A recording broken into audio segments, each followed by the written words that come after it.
Baik, bismillahirrahmanirrahim. Assalamualaikum warahmatullahi wabarakatuh. Alhamdulillah.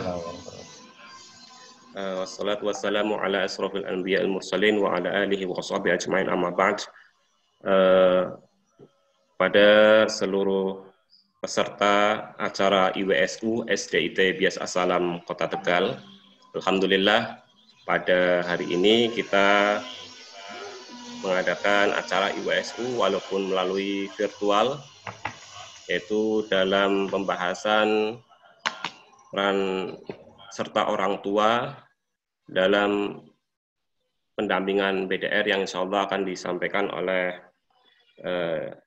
Hajah Ayun Haifani MPSI, psikolog dari Direktur PLP Kuantum Tegal. Baik, sebelum kita mulai, ada beberapa susunan acara yang akan dibacakan. Yang pertama adalah pembukaan.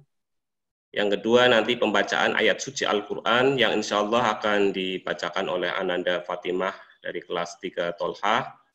Kemudian beberapa sambutan-sambutan. Sambutan yang pertama adalah dari Ketua Yayasan Bias Asalam. Dalam hal ini langsung dari Bapak Dr. Andes Haji Mulyanto MT. Kemudian sambutan kedua adalah sambutan dari Kepala Sekolah SDIT Bias Asalam, yaitu Bapak Haji Nanang Kurniawan SPDI. Kemudian dilanjutkan dengan pembacaan doa dan acara inti atau acara materi yang insya Allah akan disampaikan oleh Hajah Ayun Haifani MPSI, psikolog dari Direktur PLP Kuantum Tegal dan founder Sekolah Rumah Kuantum Insan Mandiri, SR Kim Tegal, dan yang terakhir adalah penutup. Baik, untuk menyingkat acara, kita langsung masuk ke acara pertama yaitu pembukaan. Dalam ini kita baca basmalah dan umul kitab. Bismillahirrahmanirrahim. Alhamdulillahirabbil alamin. Nasta'in ihdinas siratal mustaqim siratal ladzina an'amta 'alaihim ghairil maghdubi 'alaihim waladdallin. Baik, yang kedua adalah pembacaan ayat suci Al-Quran yang akan disampaikan oleh Ananda Fatimah dari kelas 3 Tolha. Kepada beliau untuk bisa membacakan beberapa ayat suci Al-Quran. Pada beliau waktu dan tempat kami persilahkan. Oke. Assalamualaikum warahmatullahi wabarakatuh. Waalaikumsalam warahmatullahi wabarakatuh. A'udzu billahi minasyaitonir rajim. Bismillahirrahmanirrahim. Tabarakalladzi biyadihil mulku wa huwa ala kulli syai'in qadir. Alladzi khalaqal mauta wal hayata liyabluwakum ayyukum ahsanu amala wa huwal azizul ghafur. Alladzi khalaqa sab'a samawatin tibaqa ma tara fi khalqir rahmani min tafawut farji'il basara hal tara min futur summa rji'il basara karrataini yanqalib ilaikal basara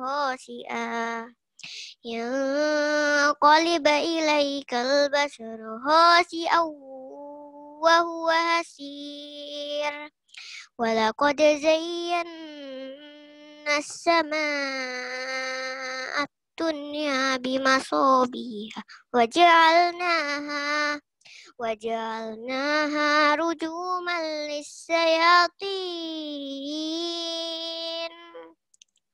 wa atadna lahum 'adzabas sa'ir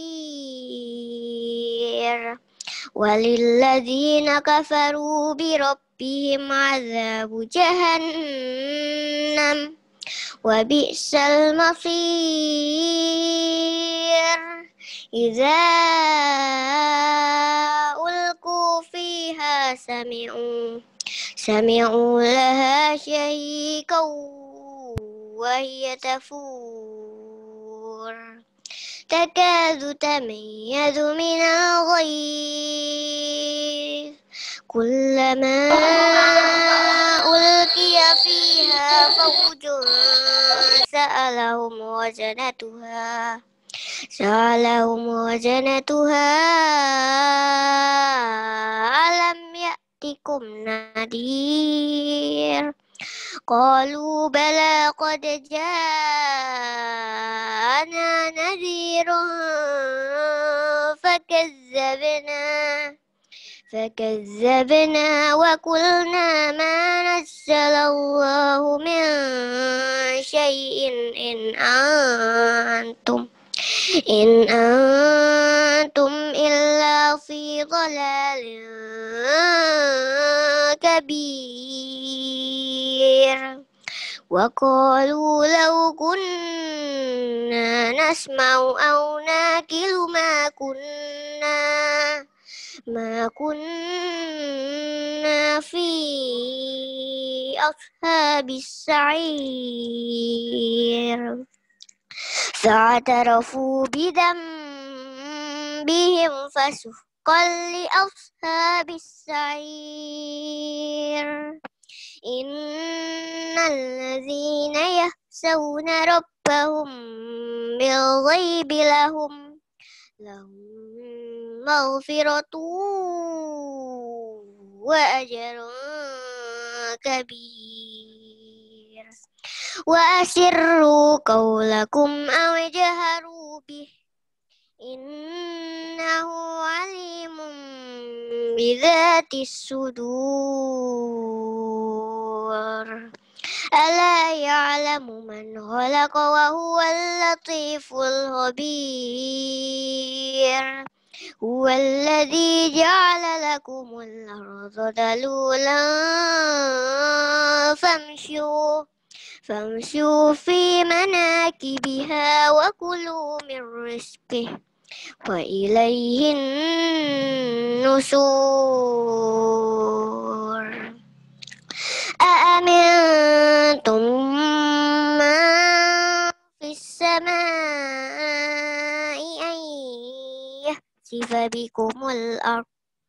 أن يخسف بكم الأرض فإذا هي تمور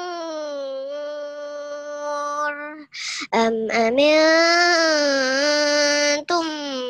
من في السماء أن يرسل عليكم حاصبا فستعلمون كيف نذير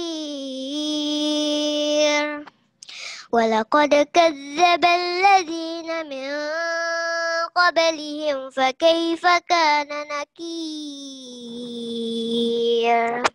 أولم يروا إلى الطير فوقهم صافات ويقبض ما يمسكهن إلا الرحمن إنه بكل شيء بصير أمن هذا الذي هو جند لكم ينصركم من دون الرحمن إن الكافرون إلا في غرور أمن هذا الذي يرزقكم إن أمسك رزقه بل لجوا في عتو ونفور أفمن يمشي مكبا على وجهه أهدى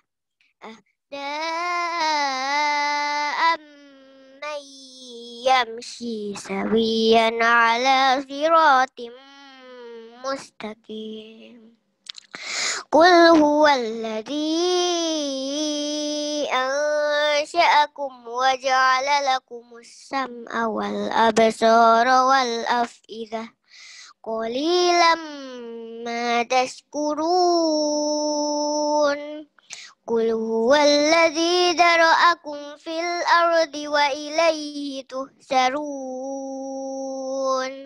ويقولون متى هذا الوعد إن كنتم صادقين قل إنما العلم عند الله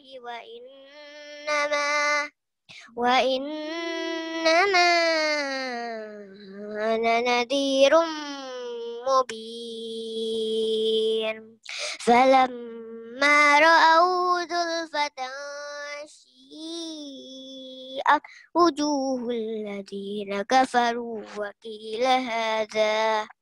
وقيل هذا الذي كنتم به تدعون قل أرأيتم إن أهلكني الله ومن معي أو رحمنا فمن يجير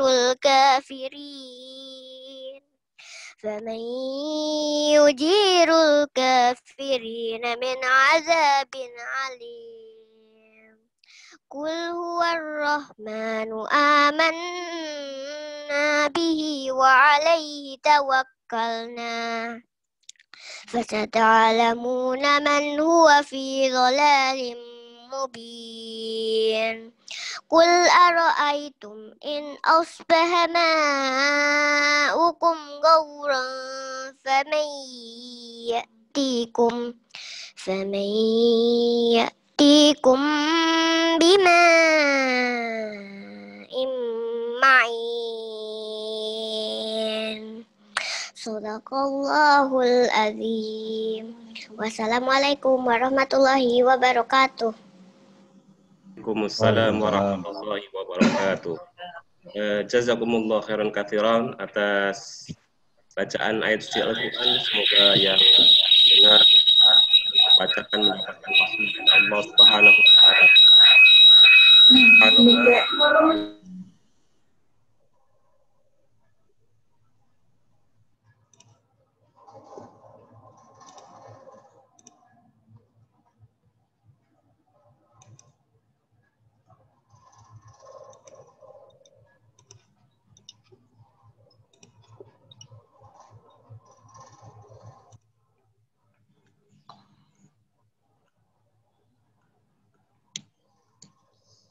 Saat ini audionya diklik saat ini. Ya. Baik. Acara selanjutnya adalah sambutan dari Ketua Yayasan Bapak Dr. Andes Haji Mulyanto. Pada beliau, waktu dan tempat kami persilahkan.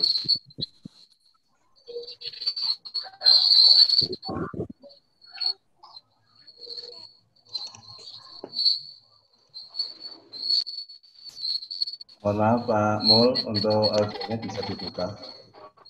Audionya bisa dibuka.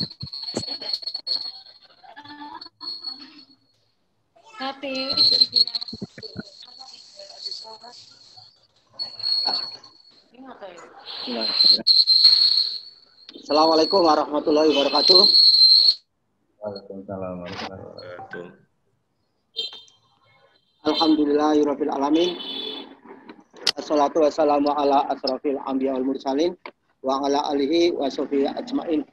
Rabbi shrahli sadri wa yassir li amri wahlul 'uqdatam min lisani yafqahu qawli.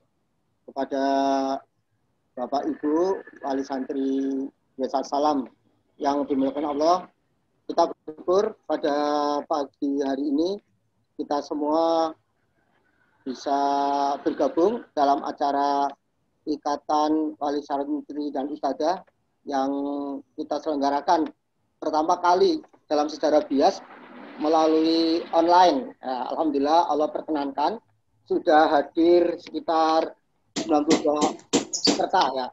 Mudah-mudahan nanti akan bertambah. Yang biasanya ketika kita menyelenggarakan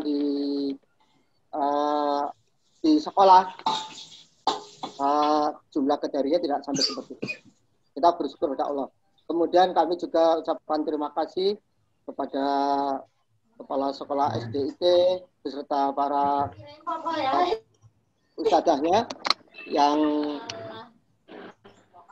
akan menyelenggarakan kegiatan yang sangat menarik ya, sangat penting buat kita semua untuk merespon atau mencikapi kondisi yang ada di alami kita semua, yaitu kondisi pandemi.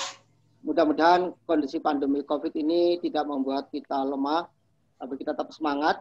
Nah, salah satu upaya kita adalah mendengarkan kegiatan ini. Kemudian kami juga ucapkan terima kasih kepada pembicara Mbak Ainun yang sudah berapa kali menyelenggarakan bisa memberikan materi-materi pada kegiatan ini. Dan mudah-mudahan apa yang nanti disampaikan menjadi amal soleh beliau, dan mudah-mudahan kita bisa mengamalkannya. Bapak Ibu yang dimuliakan Allah, mari kita luruskan niat kita bahwa kita semuanya sekarang berniat untuk menuntut ilmu, meningkatkan kualitas diri, dan mudah-mudahan menjadikan lebih baik diri kita dalam mengasuh, dalam membimbing anak-anak kita setelah kita kegiatan ini. Bapak Ibu yang dimuliakan Allah, tanggung jawab kita terhadap pendidikan anak-anak kita tidak bisa kita abaikan, karena Allah berfirman dalam surat An-Nisa, A'udzubillahi minasyaitonir rajim, bismillahirrahmanirrahim, wal yashal ladina law taraku min khalfihim dzurriatan di'afa aufu alaihim falyataqallaha wal yaqulu qawlan sadida. Dan hendaklah takut kepada Allah orang-orang yang sekiranya mereka meninggalkan keturunan yang lemah di belakang mereka, yang mereka khawatir terhadapnya. Oleh sebab itu, hendaklah mereka bertakwa kepada Allah, dan hendaklah mereka berbicara dengan tutur kata yang benar. Mudah-mudahan upaya kita semua dengan mengikuti acara ini terhitung atau tercatat sebagai upaya kita dalam hal bertanggung jawab untuk meninggalkan anak-anak kita nantinya menghadapi masa-masa depan yang tentu lebih sulit lagi dengan kondisi yang siap, kondisi yang baik. Saya ucapkan selamat pada Bapak Ibu semuanya. Mari kita ikuti dengan baik. Mudah-mudahan Allah SWT melancarkan kegiatan ini. Wabillahi taufiq wal hidayah. Assalamualaikum warahmatullahi wabarakatuh. Waalaikumsalam warahmatullahi wabarakatuh. Terima kasih kepada Bapak Ketua Yayasan Bias As-Salam, Bapak Dr. Andes Haji Mulyanto MT, yang telah memberikan sambutannya. Selanjutnya adalah sambutan dari Kepala Sekolah SDIT Bias As-Salam. Pada beliau, Bapak Nanang Kurniawan SPDI, waktu dan tempat kami persilahkan.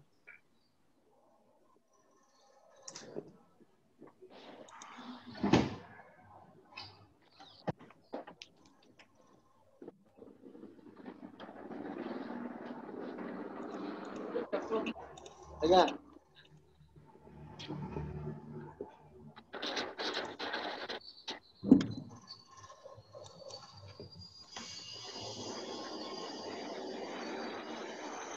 Bismillahirrahmanirrahim. Assalamualaikum warahmatullahi wabarakatuh. Waalaikumsalam warahmatullahi wabarakatuh. Yang kami muliakan seluruh Bapak, Ibu, Wali Santri SDIT Bias As-Salam Kota Tegal. Yang kami muliakan pula Bapak Haji Dr. Andes Mulyanto MT selaku Ketua Yayasan Bias As-Salam Kota Tegal. Yang berbahagia Ustadz dan Ustadzah SDIT Bias As-Salam Kota Tegal. Dan tidak lupa narasumber kita Ibu Hajah Ayun Haifani, MPSI Psikolog. Alhamdulillah sudah hadir di tengah-tengah kita. Alhamdulillahirabbil alamin. Wassalatu wassalamu ala nabiyyina Muhammadin wa ala alihi wa ashabihi ajma'in, amma ba'd. Puji syukur kehadirat Allah Subhanahu wa taala yang telah telah memberikan banyak kenikmatan kepada kita, dan salah satu wujud real nikmat yang kita terima hari ini adalah kehadiran kita pada pertemuan IWSU SDIT Bias Asalam yang tentunya patut kita syukuri dan patut kita banggakan.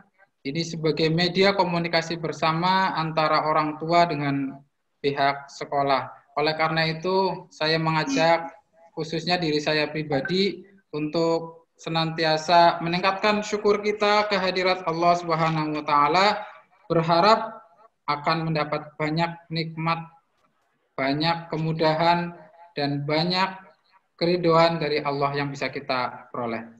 Shalawat dan salam tidak lupa saya tujukan kepada teladan terbaik, bapak terbaik, suami terbaik, sahabat terbaik, apalagi ya, banyak, serba terbaik, yaitu junjungan kita Nabi Muhammad Sallallahu Alaihi Wasallam. Mudah-mudahan kelak di yaumil kiamah kita bisa mendapatkan syafaat beliau dan kita bisa berkumpul di surga juga bersama beliau. Allahumma amin. Bapak Ibu, Wali Santri SDIT Bias Asalam Kota Tegal, perlu kami informasikan yang pertama adalah surat edaran. Surat edaran nomor 420/029 dari Dinas Pendidikan Kota Tegal dalam hal ini yang menyampaikan informasi bahwasanya pertanggal 7 Oktober pembelajaran khususnya di tingkat dasar dilakukan secara PJJ. Hal ini dikarenakan di Kota Tegal khususnya terutama di saat-saat 1 bulan terakhir ini cukup marak penyebaran virus corona yang sudah masuk dalam klaster guru maupun kepala sekolah.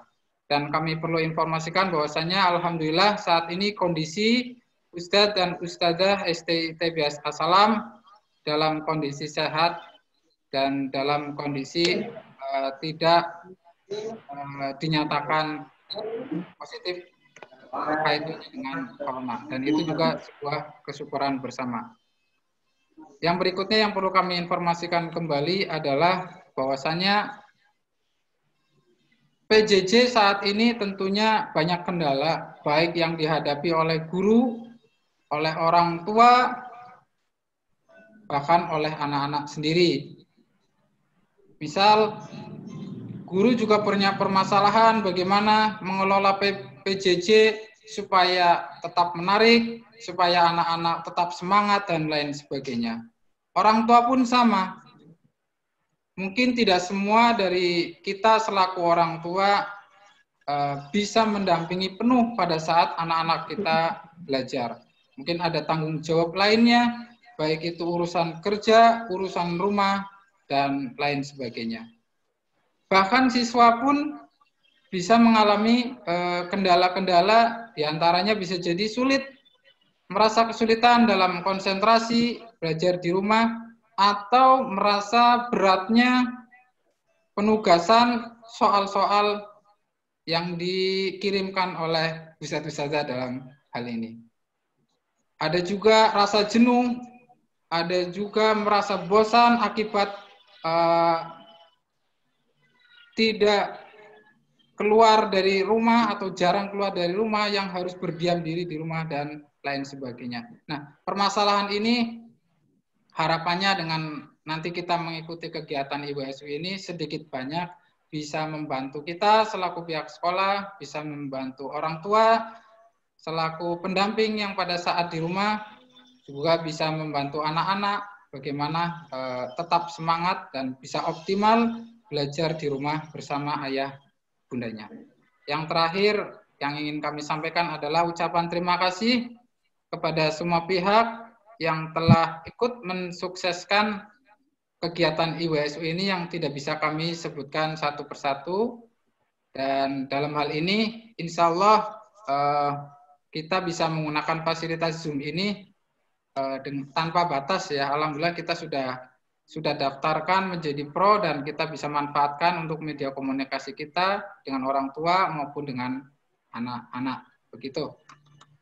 Yang terakhir kali, kami mohon kepada Bapak Ibu untuk bisa mengikuti kegiatan ini sampai selesai, sehingga bisa mendapatkan manfaat yang maksimal dan bisa kita terapkan langsung di rumah masing-masing bersama anak-anak kita. Begitu Bapak Ibu, mohon maaf bila ada segala kekurangan, ucapan, kehilafan, baik yang sengaja maupun tidak disengaja. Tentunya pertemuan melalui virtual ini pastinya tidak lepas dari kendala. Tapi insya Allah selalu ada solusi di antara kendala-kendala itu. Mudah-mudahan kami berharap acara ini bisa berjalan dengan lancar, sukses, dan kita bisa mendapatkan fadilah, keutamaan, manfaat dari acara yang kita selenggarakan ini. Dan semoga ini sebagai satu bukti yang bisa kita sampaikan di Yaumil Qiyamah, bahwasanya kita sungguh-sungguh dalam mendampingi putra-putri kita menuntut ilmu atau belajar di rumah. Terima kasih kami sampaikan, kami akhiri. Wabillahi taufiq wal hidayah. Wassalamualaikum warahmatullahi wabarakatuh. Waalaikumsalam warahmatullahi wabarakatuh. Baik, terima kasih atas sambutannya dari Kepala Sekolah SDIT Bias As-Salam.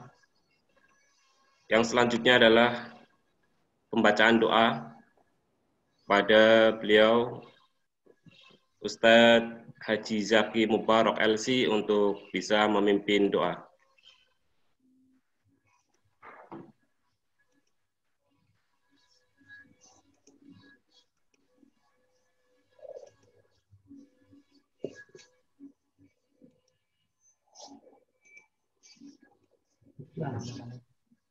Kepada Pak Zaki, Ustadz Zaki, untuk bisa memimpin doa. Audionya Ustadz Zaki, silakan diklik dulu. Assalamualaikum warahmatullahi wabarakatuh. Waalaikumsalam warahmatullahi wabarakatuh.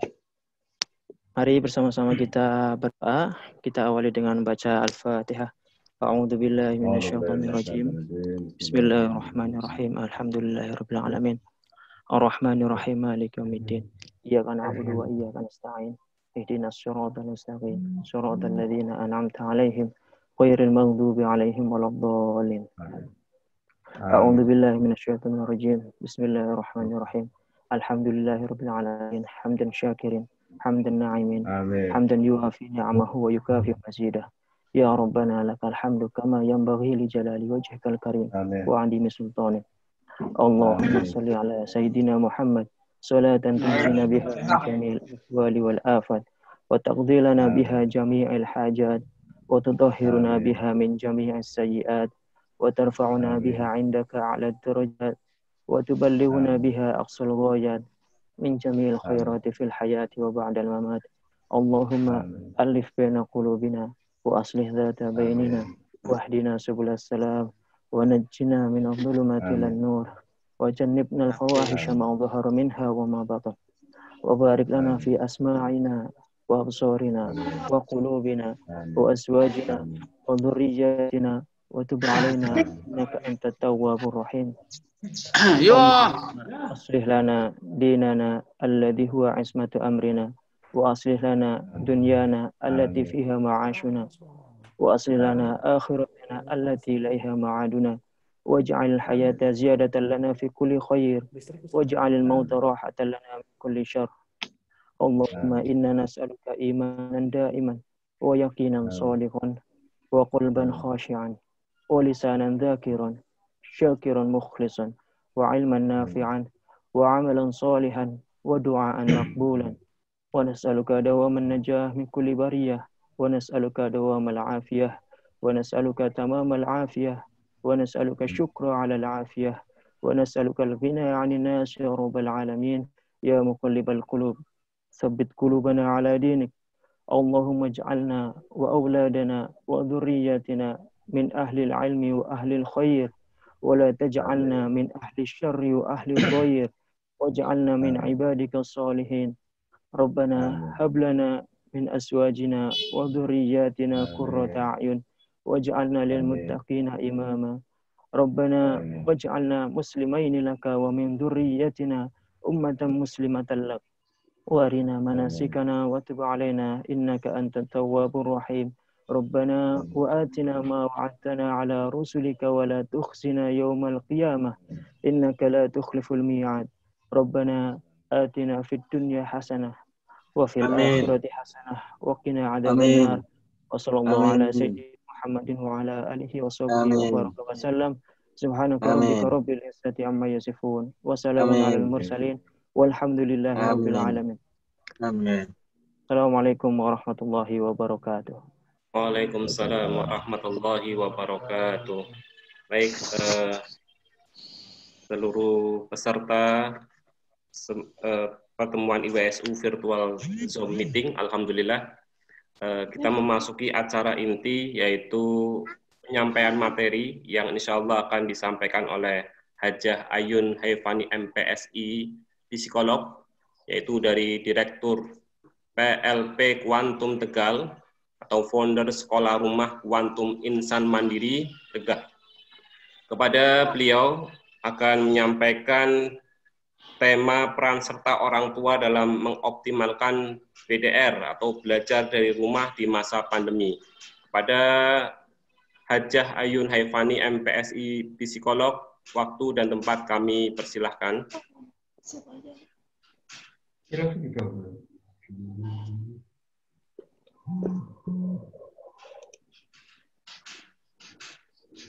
Ya. Bunda Eva.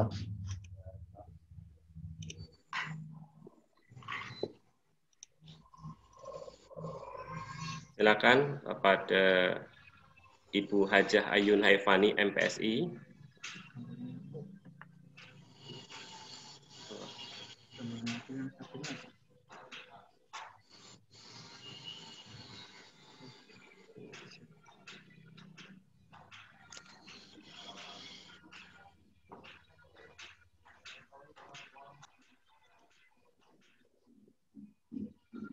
Oh, iya.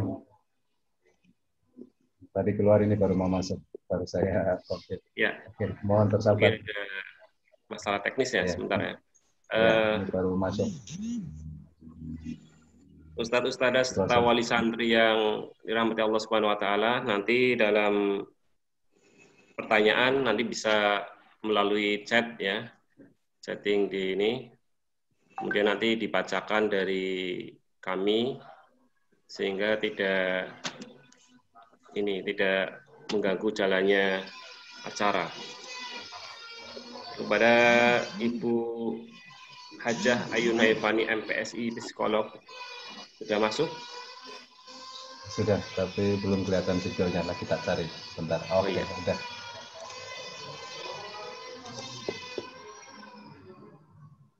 Oke. Bentar Bun, untuk slide-nya. Silakan waktu dan selanjutnya Bu Eva.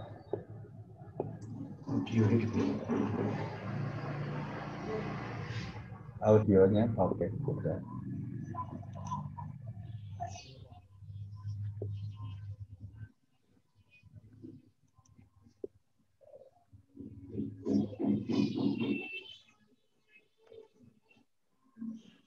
Silakan Bun, waktu dan selanjutnya Ibu sekarang.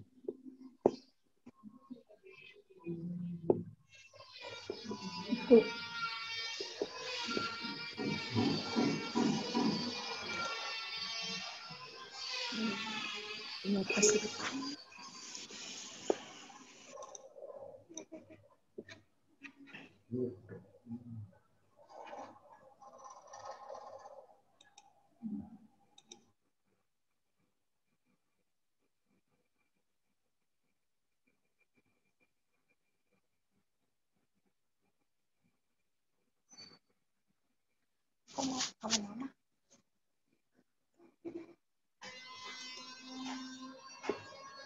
Mohon bersabar Bapak Ibu, ini ternyata kendala teknis jaringan Bunda Eva. Tadi masuk, ini keluar lagi.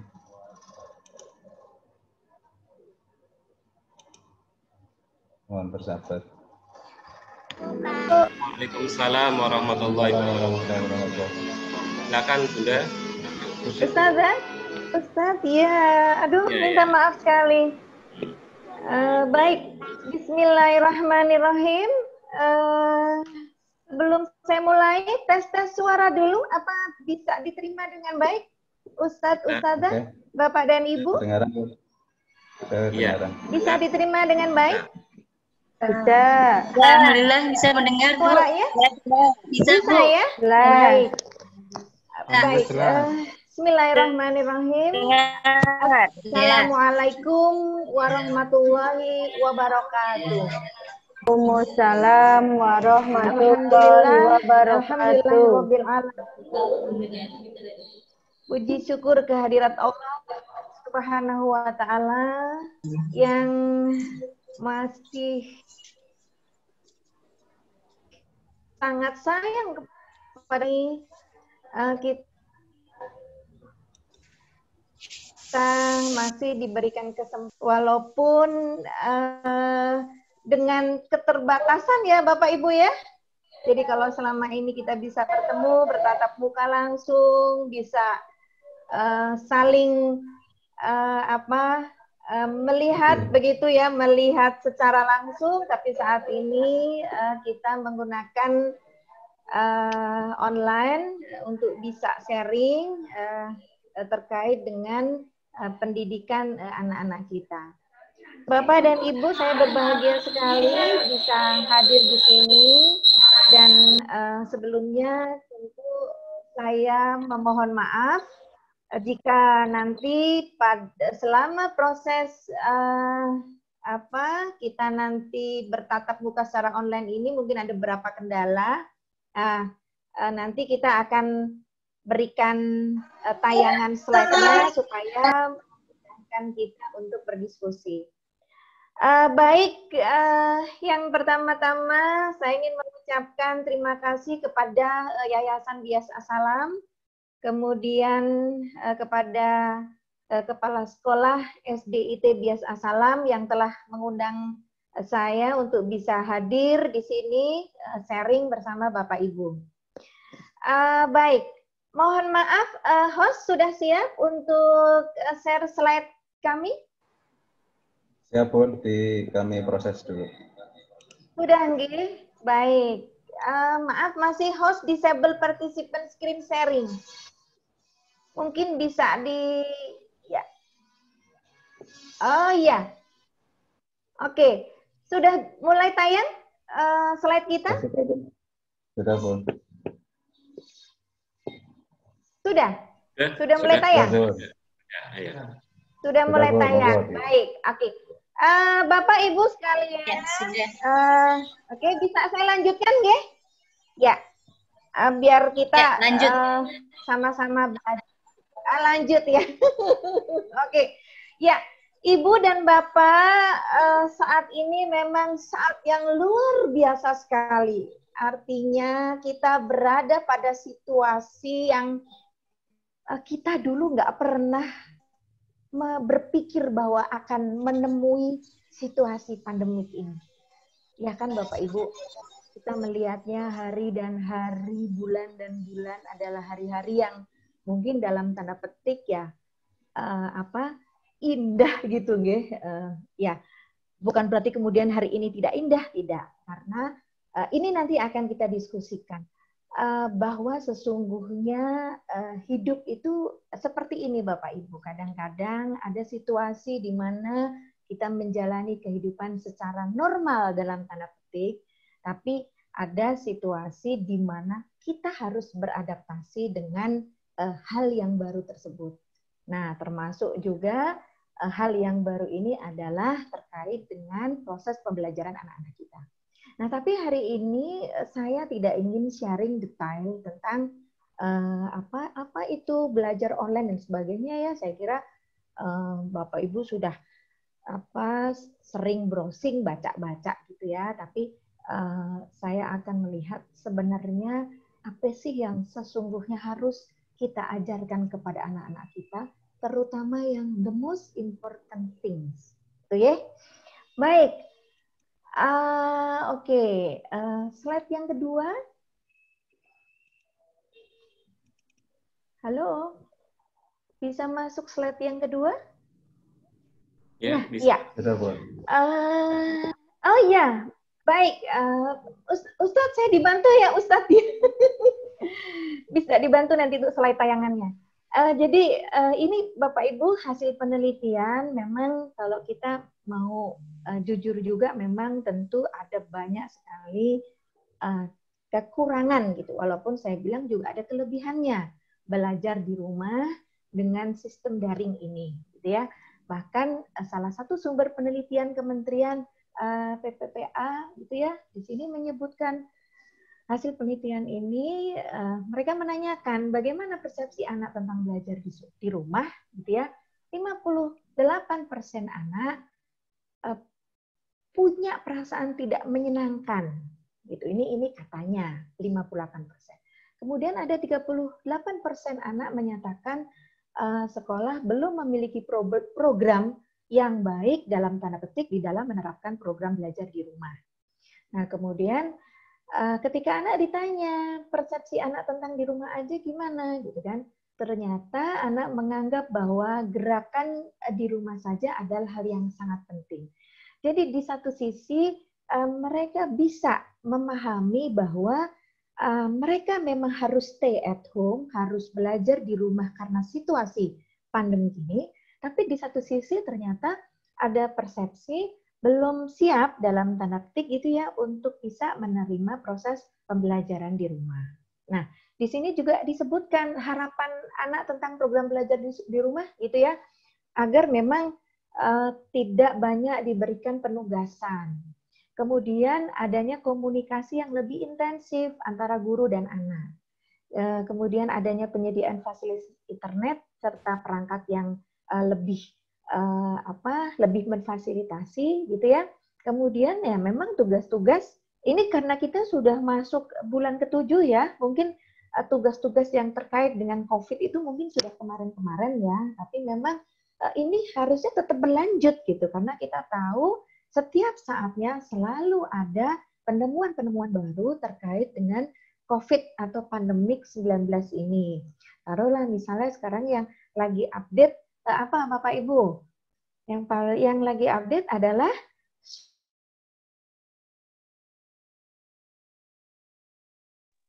vaksin. Adanya vaksin.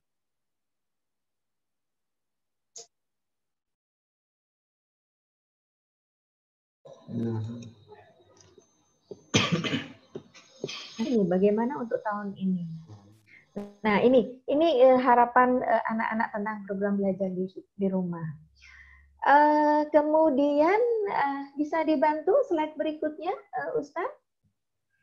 Ya, jadi berdasarkan dari survei KPAI ini, Bapak Ibu, penugasan yang terlalu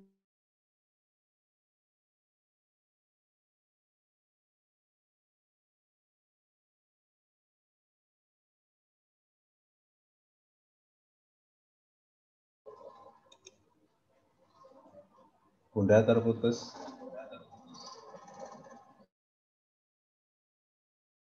Ini memang masih sangat masih sangat pendek waktu di jaring ya karena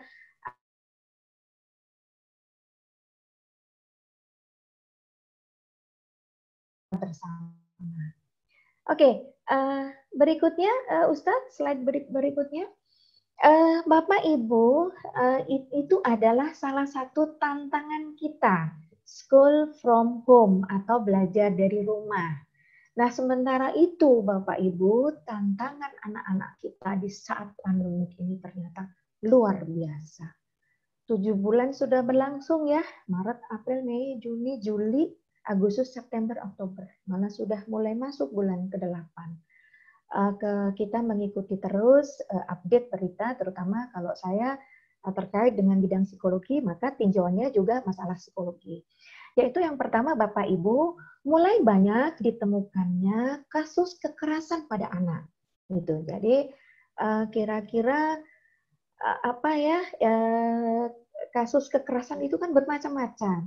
Bisa baik yang sifatnya fisik, baik yang sifatnya non fisik atau yang sifatnya seksual begitu. Jadi kekerasan itu nggak cuma sekedar ketika anak melanggar atau undisiplin, kemudian maaf nih orang tua mencubit atau istilahnya ya melakukan kekerasan fisik gitu. Atau hanya sekedar menggunakan kata-kata nonverbal yang itu prinsipnya diterima atau anak tidak nyaman menerima ungkapan verbal yang diberikan oleh orang tua. Nah ini. Kemudian yang kedua yang juga terjadi peningkatan itu adalah stres pada anak, Bapak Ibu. Jadi ini stres ini seperti lingkaran gitu ya Bapak Ibu ya. Kita tahu bahwa ya sebenarnya merasa tertekan dalam tanda petik terhadap situasi ini memang tidak hanya anak, gitu. Orang dewasa pun juga. Ini terbukti dari kemarin hasil update terakhir temuan psikolog gitu ya, ketika melakukan survei juga menemukan indikasi adanya proses gangguan mental begitu. Dan ini juga kita rasakan dari telepon online gitu ya. Jadi Himpunan Psikolog seluruh Indonesia ini kami punya hotline telepon gratis gitu ya yang bisa diakses oleh semua masyarakat untuk berkonsultasi terkait dengan masalah-masalah keseharian. Nah itu ternyata kasusnya juga tinggi gitu. Stres pada orang tua ini ternyata berdampak pada stres. Biar tidak pek masuk Facebook bukan. Hati-hati ya. Jadi kalau memang secara psikologis kita merasa sedang dalam titik terendah, kurang bisa mengontrol emosi dan sebagainya, ya memang mungkin kita harus berbagi peran dengan bapak gitu ya, suami atau istri kita untuk menghandle anak-anak gitu. Ya sehingga tidak jadi virus, tidak jadi virus baru ya Pak ya, Bapak dan Ibu. Nah ini, kemudian ya salah satu sumber atau salah satu tantangan anak saat pandemi ini juga ya mereka harus belajar dari rumah gitu, dengan segala keterbatasan model pembelajaran daring ini, mereka harus bisa survive mengikuti apa-apa yang mereka harus kerjakan gitu. Nah ini. Kemudian tantangan anak yang lain adalah dengan intensitas yang tinggi berada di rumah, ini ternyata hasil laporan temuan juga dari survei tidak memungkinkan munculnya konflik yang tinggi di dalam rumah. Itu Bapak Ibu. Jadi kadang-kadang begini ya, dekat gitu ya, ada saja yang selalu jadi masalah, mungkin hanya hal-hal yang kecil gitu. Makanya ini yang kita sebut dengan konflik sibling rivalry atau konflik antar saudara.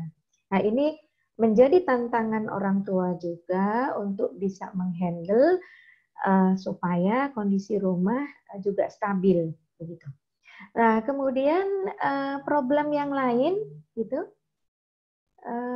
Problem yang lain terkait dengan problem kesehatan yang kita tahu Bapak Ibu jumlah kasus COVID-19 yang dialami oleh anak-anak gitu itu juga lumayan tinggi dalam arti rata-rata proporsinya adalah sekitar 5-10% dibandingkan pasien COVID-19 orang dewasa.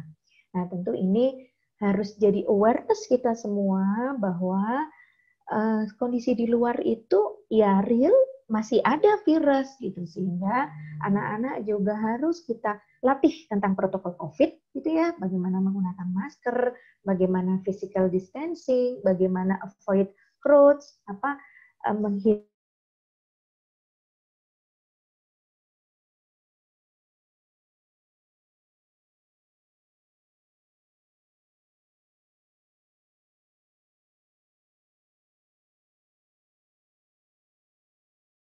pornografi.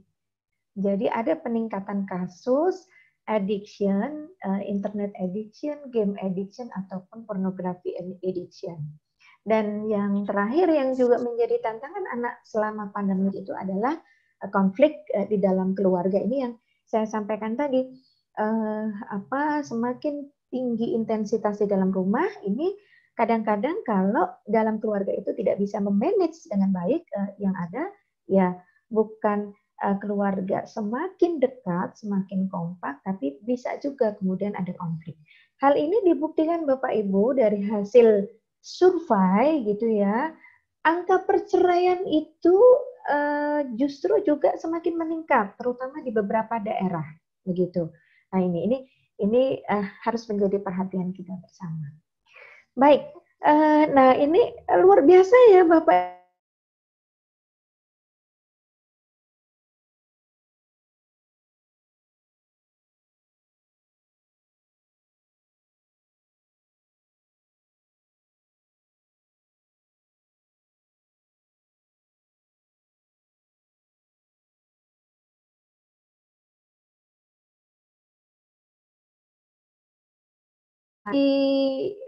Dideteksi oleh orang tua itu ciri-ciri ciri-ciri stres pada anak begitu.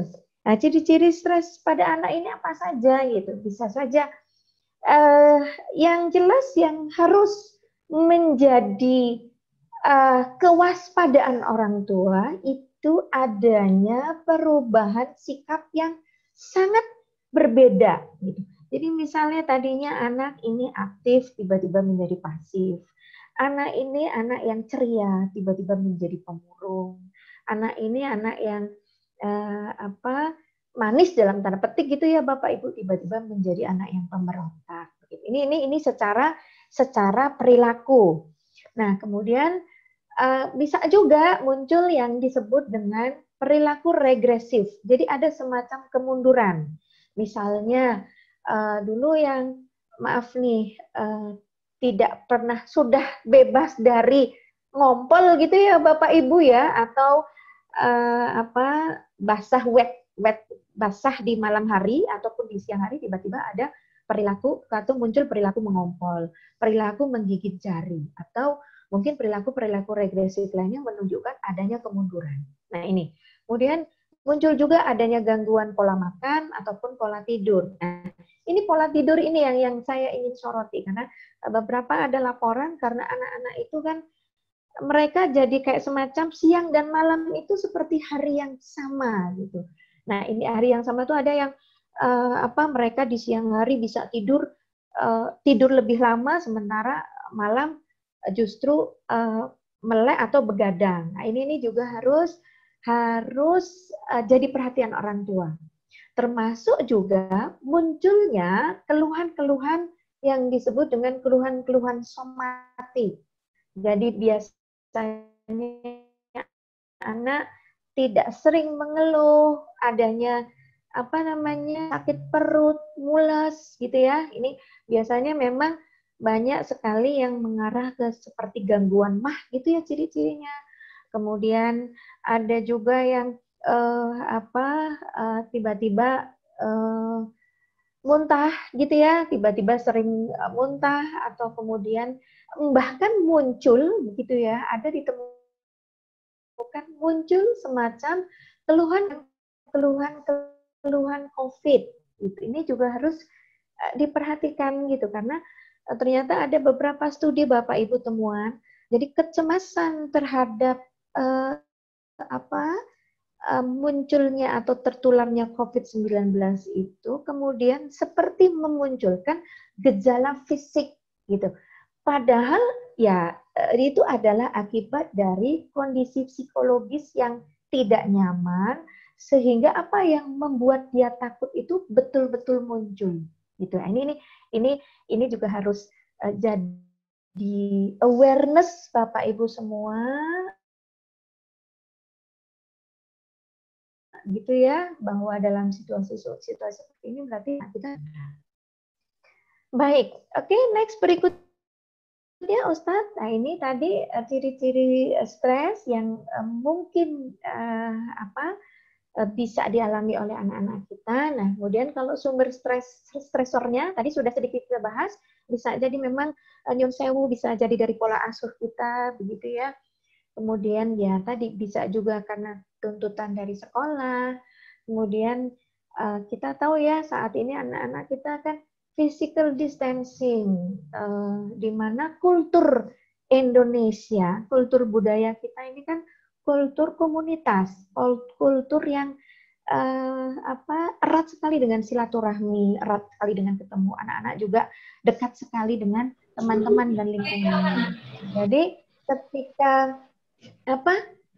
ketika mereka kemudian tidak diminta untuk menjaga fisik atau menjaga sosial, ya tentu saja ini membuat situasi juga tidak nyaman. Nah, kemudian kebutuhan untuk bergerak, untuk outdoor activity, gitu. Ini juga bisa menjadi sumber stresor pada anak karena saat ini mungkin itu menjadi tidak terfasilitasi. Dan banyak sumber-sumber lain yang ini bisa menjadi sumber stresor pada anak-anak kita. Nah, untuk itu Bapak Ibu, ya next slide Ustadz. Untuk itu memang yang harus sekarang orang tua lakukan adalah memahami kondisi psikologis anak-anak kita. Jadi orang tua harus menjadi detektor yang utama, gitu, sehingga ketika memang mereka harus segera mendapatkan penanganan, segera mendapatkan perhatian dan kehangatan dari kita, itu sudah segera terhandle, begitu. Ya, karena kita tahu Bapak Ibu, kita kita tahu bahwa situasi ini adalah situasi yang masih uncertain time. Uncertain time itu adalah situasi yang masih belum menentu, masih belum pasti. Kita belum tahu kapan ini akan berakhir, begitu ya, gitu ya. Nah, sehingga memang disinilah diperlukannya daya juang, gitu ya, atau salah satu yang kita sebut dengan kemampuan adaptasi terhadap situasi yang uncertain ini. Oke, next Ustadz. Nah, ibaratnya kalau di Jepang itu Bapak Ibu ada satu pohon namanya pohon lone pine. Pohon ini oleh masyarakat Jepang diyakini sebagai pohon yang sangat adaptable, gitu. Di saat cuaca dingin, gitu ya, pohon ini tetap bisa survive, berdiri tegak, tetap bisa tumbuh, gitu ya. Bahkan pada saat Jepang itu diterjang oleh tsunami, gitu, akarnya itu tetap menghujam kuat dari bumi dan dia tetap bisa bertegak, tetap tegak berdiri. Artinya apa? Bahwa dia bisa survive, dia bisa beradaptasi dengan situasi ini. Nah, mungkin ini kalau diibaratkan di Indonesia seperti pohon jati kali ya Bapak Ibu ya. Pohon jati itu kan begitu juga. Dia tetap, akarnya tetap kuat menghujam di dalam perut bumi, sementara pohonnya tetap tegak, tinggi, kuat, gitu ya. Sementara daun-daunnya juga tetap melebar, gitu yang kita lihat itu. Dia akan istilahnya meranggas ya, artinya akan menggugurkan daun-daunnya di saat musim kemarau dan akan menghijau kembali di saat musim hujan, gitu. Nah, inilah luar biasa daya adaptasinya sehingga pohon jati ini tetap survive, gitu ya. Ya, kecuali saatnya nanti dia ditebang dan kemudian dipergunakan untuk kebutuhan yang lain, gitu. Tapi filosofi inilah yang salah satunya juga harus menjadi filosofi kita saat ini, bagaimana kita tetap berdiri tegak, gitu ya, bisa survive dengan kondisi apapun, dengan situasi apapun yang saat ini kita hadapi, gitu. Nah, ini Bapak Ibu yang kita kenal dengan istilah, kalau dalam konstruk psikologis ada yang disebut dengan istilah resiliensi. Jadi apa itu resiliensi? Resiliensi itu adalah satu konstruk psikologis, satu karakter yang dia namanya adalah ketabahan. Itu adalah satu bentuk kemampuan penyesuaian dan adaptasi, gitu ya, terhadap kondisi kehilangan, penderitaan ataupun kesulitan-kesulitan yang dialami oleh kita. Dan ini resiliensi adalah suatu kemampuan individu di dalam menghadapi dan mendapatkan makna dari peristiwa-peristiwa yang penuh tekanan yang saat ini kita alami. Jadi ketabahan ini adalah bentuk adaptasi positif dan punya kapasitas untuk terus maju gitu ya, walaupun kita menghadapi rintangan atau hambatan yang luar biasa. Gitu.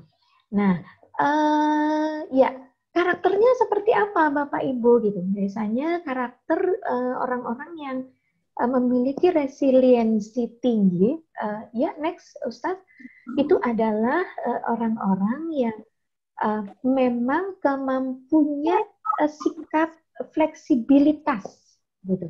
Jadi dia lentur dengan berbagai masalah yang saat ini dihadapi. Lentur itu enggak kemudian pelin-pelan bukan, tapi lentur dia bisa mengerti saat ini memang di luar sedang dalam kondisi berbahaya dalam tanda petik gitu ya, ya dia bisa berada di rumah begitu. Kemudian ketika kemudian dia harus menjaga diri di luar dengan protokol COVID, ya dia bisa menjalankan protokol COVID dengan baik.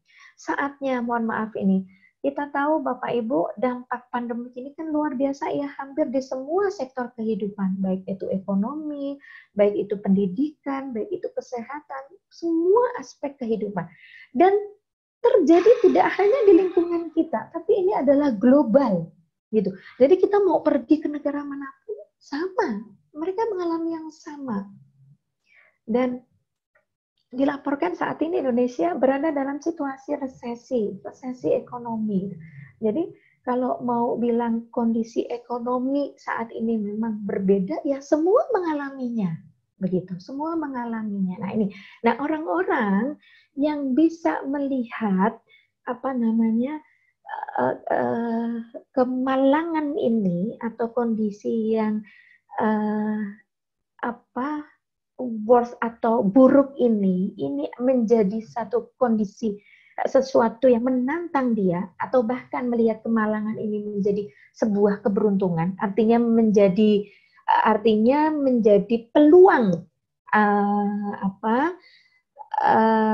peluang untuk survive gitu ya. Ini yang ke depan memang akan menjadi dalam tanda petik pemenang gitu ya. Nah, ini bisa dilihat Bapak Ibu, jadi mereka yang memiliki konsep diri yang positif, growth mindset, jadi punya mindset positif, mereka yang optimis, terbuka dengan perubahan-perubahan ini, kemudian memiliki internal locus of control.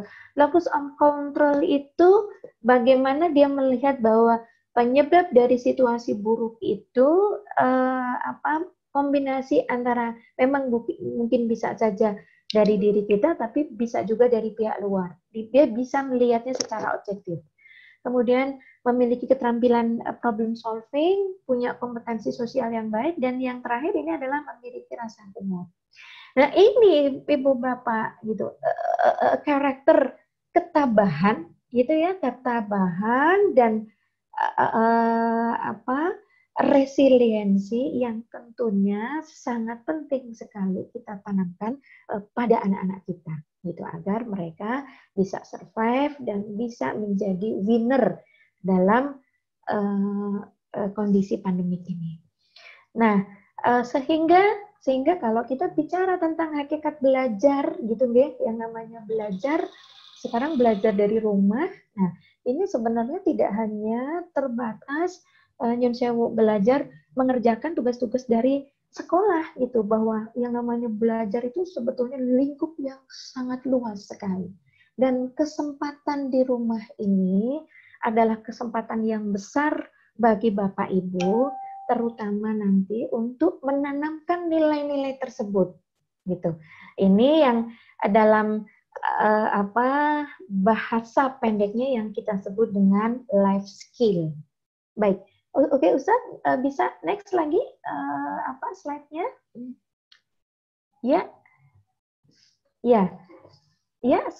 Lagi slide lagi berikutnya. Ya. Nah, jadi ini.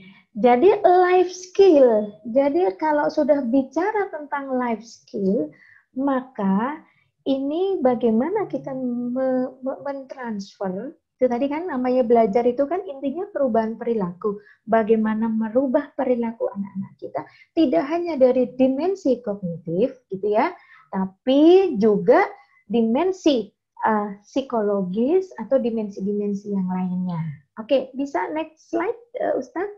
Nah, ini direkomendasikan ada 4 area besar kalau kita bicara tentang keterampilan atau kecakapan hidup, gitu ya.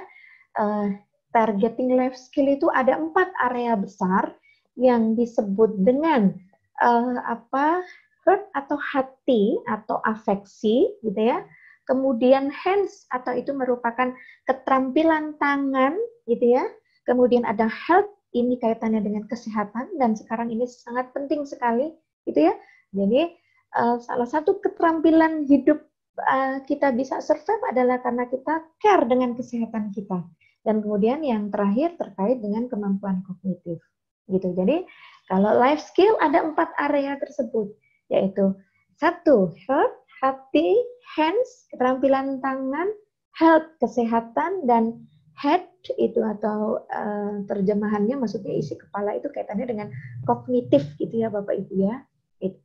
Jadi belajar atau proses perubahan perilaku kita ini terhadap anak-anak semestinya meliputi 4 hal besar itu. Nah, memang kita tahu ya kaitannya dengan kognitif, sekolah membantu kita gitu ya dengan program BDR-nya begitu yang selalu rutin Ustazah WA kepada orang tua di grup-grup apa yang harus dikerjakan oleh anak dan sebagainya gitu kan. Nah, terkadang memang belum mencakup semua aspek. Nah, yang belum mencakup semua aspek ini menjadi PR orang tua untuk melakukannya di rumah. Gitu. Oke, ya next slide Ustaz. Ya. Baik, next saja Ustaz. Ya, ini yang ingin saya sampaikan. Nah, hal-hal apa saja Bapak Ibu yang harus diperhatikan gitu ya ketika kita mentransfer 4 hal tadi gitu ya tentang life skill, baik itu kaitannya dengan hati, kaitannya dengan kognitif gitu, kaitannya dengan kesehatan ataupun kaitannya dengan skill, itu adalah bahwa anak-anak kita itu akan mudah jika dalam mentransfer hal-hal tersebut kita memperhatikan gaya belajar anak. Apakah mereka anak-anak yang memang sangat visual learner, begitu ya, atau mereka adalah anak-anak yang auditory learner, atau mereka anak-anak yang kinesthetic learner. Efektifnya memang mestinya 3 itu dikombin. Jadi ketika kita menjelaskan sesuatu, mestinya juga kita tunjukkan, dan kemudian kita sampaikan, dan kita juga melakukan. Jadi kombinasi ini yang akan membuat satu materi, gitu ya, satu materi pembelajaran itu efektivitasnya semakin tinggi dipahami anak. Begitu. Oke, next slide, Ustaz. Nah, ini berbagi pengalaman, gitu ya, berbagi pengalaman selama saya berada di ruang praktek, yang kebetulan memang lebih banyak saya temukan di sebelum masa pandemi. Bisa slide berikutnya, Ustaz? Ya. Nah, bahwa ternyata, gitu, bahwa ternyata anak-anak kita, gitu ya, ini mereka itu memiliki gaya belajar gitu ya, gaya belajar yang lebih visual gitu. Ini terutama ditemukan oleh anak-anak generasi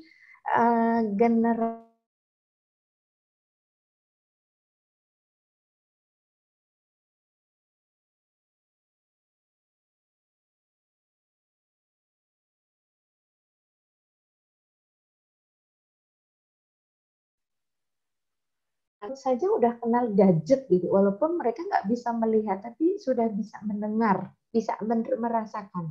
Nah ini, mereka sangat visual gitu. Nah sementara pembelajaran konvensional ini lebih banyak mengandalkan auditori.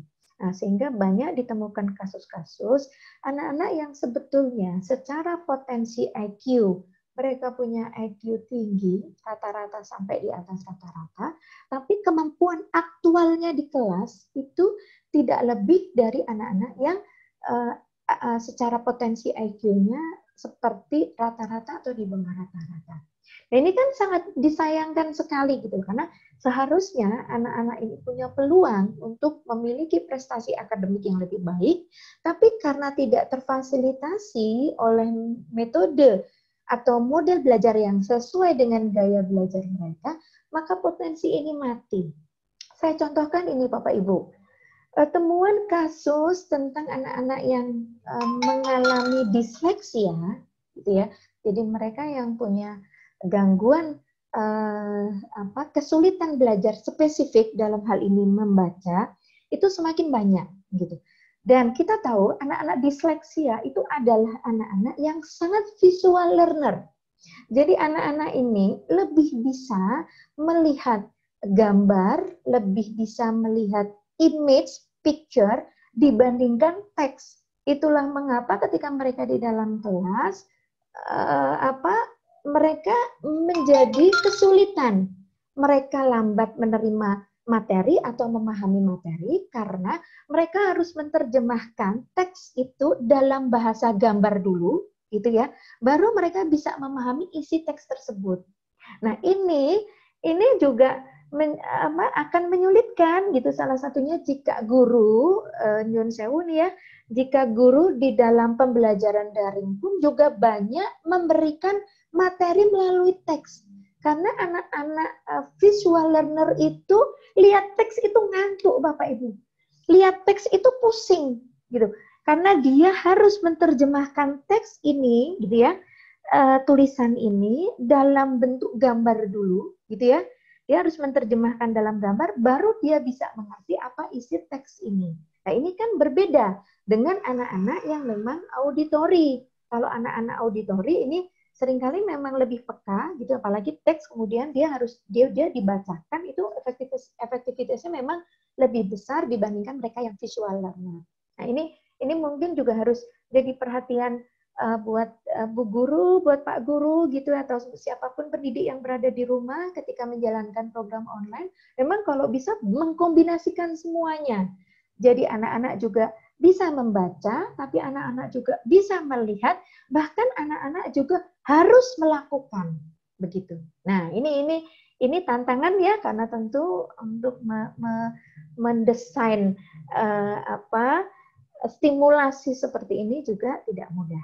Gitu. Nah ini 5 sense. Jadi bagaimana penglihatan mereka juga kita aktifkan, pendengaran juga kita aktifkan, bahkan penciuman juga kita aktifkan, perasaan juga diaktifkan, perabaan juga kita aktifkan. Kalau kita melihat ini, maka menurut taksonomi Bloom gitu ya Bapak Ibu ya, efektivitas belajar itu akan semakin lebih besar. Nah, di samping itu juga anak-anak juga fun. Learning itu menjadi sesuatu yang sangat menyenangkan karena mereka tidak hanya sekedar membaca atau dengar, yang kadang-kadang untuk anak visual jadi bisa bikin ngantuk gitu. Oke. Slide berikutnya Ustadz. Ya. Dibantu untuk slide berikutnya ya. Slide berikutnya. Ya, ini yang kita sebut tadi taksonomi Bloom itu sebelumnya Ustadz, Insyawu. Teks slide sebelumnya ini yang ingin saya share ke orang tua. Ya, ini dia Bapak Ibu. Jadi kalau kita pengen efektif pemahaman anak-anak, gitu ya, pemahaman anak-anak sesudahnya Ustadz. Ya. Taksonomi. Nah, ini dia. Nah, ini ada tingkatannya. Kalau kita pengen anak-anak kita tidak sekedar mengingat saja, gitu ya. Jadi nggak cuma menghafal saja materi yang kita beri.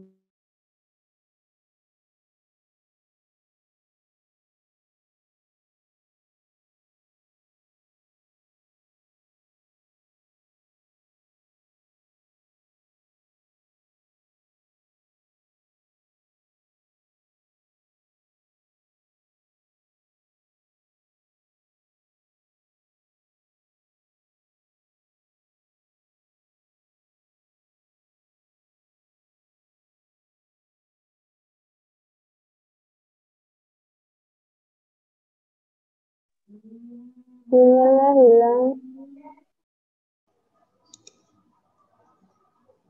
Hilang, Bun.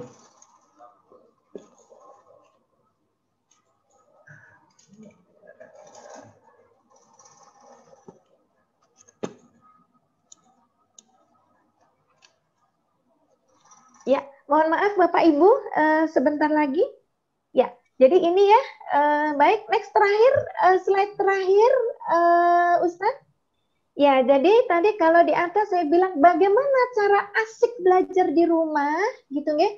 Satu, yang jelas Bapak Ibu harus pandai untuk mengatur waktu. Itu yang pertama, mengatur waktu. Tadi saya sebutkan ada anak-anak yang karena di rumah mungkin mereka tidak punya aktivitas, ya tidak ada aktivitas sekolah, rutinitas sekolah. Nah, ini Bapak dan Ibu yang harus mengatur waktu. Kalau bisa rutinitas itu harus tetap ada. Jadi jam berapa mereka harus bangun, jam berapa waktunya mereka harus belajar, saat kapan mereka bisa punya waktu untuk istirahat, bermain, kemudian saat kapan juga mereka harus kembali istirahat atau kembali tidur. Nah, ini harus ada mengatur waktu. Sedikit saya ingin sampaikan Bapak Ibu, mengatur waktu ini nanti juga terkait dengan bagaimana Bapak Ibu bisa melibatkan anak dalam program-program yang saya sebutkan tadi ya, program-program itu di rumah. Jadi belajar tentang life skill itu sebenarnya tidak terpatok waktunya harus jam sekian, enggak ada. Jadi justru seluruh waktu anak-anak di rumah atau kehidupan mereka itu bisa menjadi waktu untuk belajar. Gitu. Dan yang paling sederhana yang saya mau sampaikan lagi, gitu ya, ini ada satu penelitian yang bagus sekali. Keterampilan anak, life skill yang penting yang perlu diajarkan anak itu adalah keterampilan anak untuk merapik tempat tidur.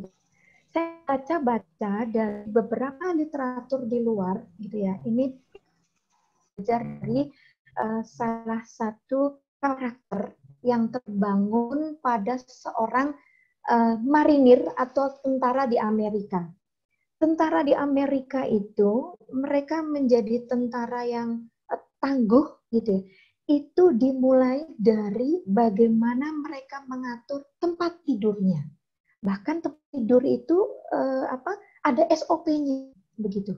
Nah, kenapa begitu? Karena dari hal-hal yang kecil inilah Bapak Ibu kita bisa melatih hal-hal yang besar pada anak-anak kita.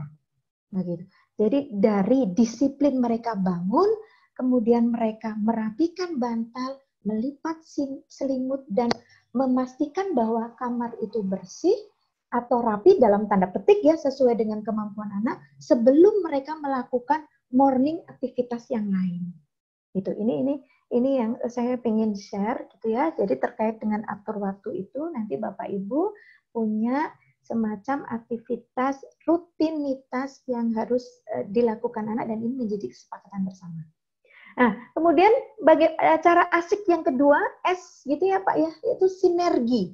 Jadi ini memang membutuhkan kerjasama yang luar biasa antara ibu dan bapak. Nah, nggak cuma antara ibu dan bapak, tapi juga antara seluruh orang yang ada di dalam rumah. Mungkin ada kakak, bisa jadi ada nenek, bisa jadi ada anggota keluarga yang lain. Nah, ini harus kompak. Nah, nanti di dalam rumah kompak, kita juga harus kerjasama dengan guru di sekolah. Sehingga ya tadi transfer pembelajaran di rumah itu menjadi lebih asik dan lebih efektif. Nah, kemudian cara asik yang ketiga yaitu install positive habit. Ini yang tadi saya sebutkan tadi, bahwa belajar nggak cuma sekedar menginstal kognitif saja atau menanamkan kemampuan-kemampuan kognitif, tapi lebih pada life skill. Dan life skill ini dimulai, karakter itu dimulai dari kebiasaan Bapak Ibu.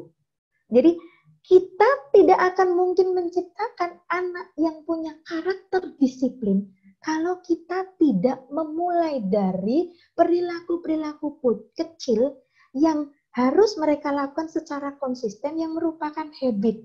Setiap hari dilakukan, hari ini besok melakukan lagi, hari ini besok.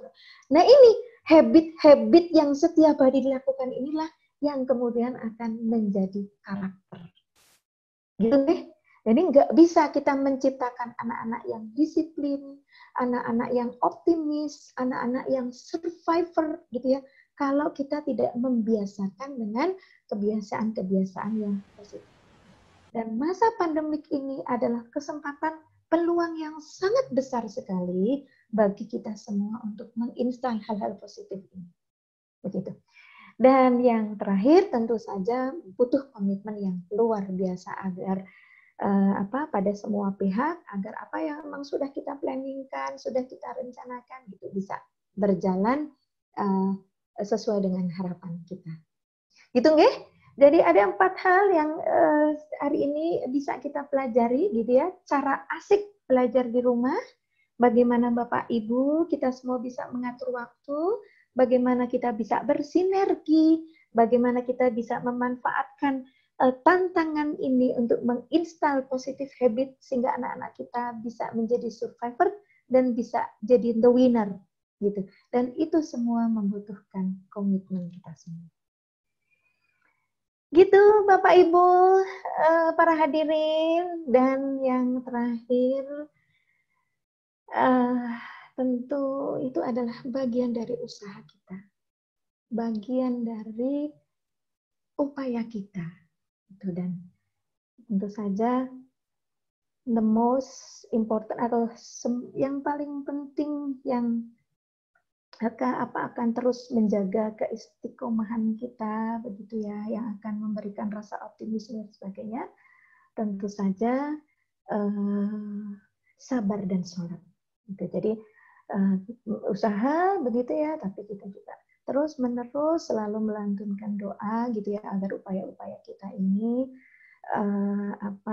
memberikan ketahanan di dalam keluarga kita gitu ya, kita bisa mampu lentur beradaptasi terhadap situasi atau kondisi saat ini dan bisa menjadi orang-orang yang survivor.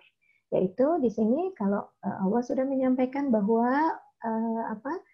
orang-orang yang menjadikan sabar dan sholat sebagai penolong kita, maka sesungguhnya Allah akan selalu bersama kita. Dan ini akan memudahkan kita untuk menghadapi apapun situasi saat ini. Baik, itu Bapak Ibu yang bisa saya sampaikan. Bagaimana host, apakah akan ada tanya jawab atau bagaimana? Saya kembalikan kepada moderator. Terima kasih sekali atas waktunya. Mohon maaf atas segala keterbatasan yang kami sampaikan pada kesempatan hari ini, dan monggo Bapak Ibu, saya terbuka jika ada pertanyaan atau sharing tentang materi kita. Terima kasih Bunda Eva yang telah memberikan materinya.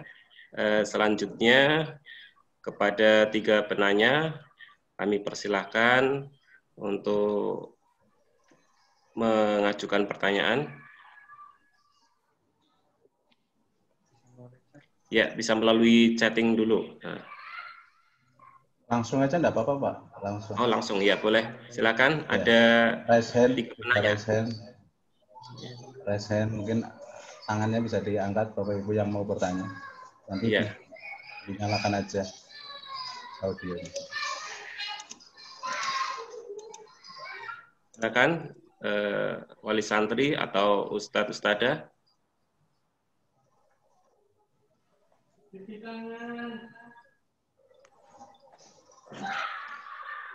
Belum ada yang raise hand. Belum ada.